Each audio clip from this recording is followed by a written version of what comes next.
तर चला मंडळी, तर चला बघूया आज आमच्या इथे काय आणलेलं आहे. तर आज आमच्या इथे मस्तपैकी आम्ही रव्याचे केक मागवले होते, कारण की आमच्या गुरूला रव्याचे केक खूप आवडतात. मग त्याच्यामुळे रव्याचे केक आणलेले आणि त्याच्याबरोबर भाऊने पेस्ट्री आणलेली.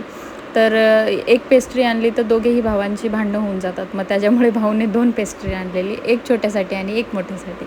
मग दोघेही भाऊ मस्तपैकी खायला घेतला आणि दोन्ही डब्बे रात्रीच त्या लोकांनी फिनिश करून टाकले. आणि आमच्यासाठी आणलेले कबाब आणलेले आणि कबाब एवढे मस्त कडक करून आणलेले भट्टीवर, खूप छान होतं.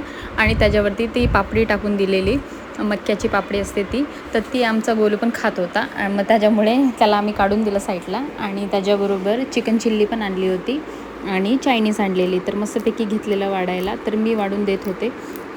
तर चायनीज एवढी छान होती, त्याच्यातून भरपूर चिकन टाकलेलं आणि भरपूर अंडं पण टाकलेलं आणि खूप छान लागत होतं. आणि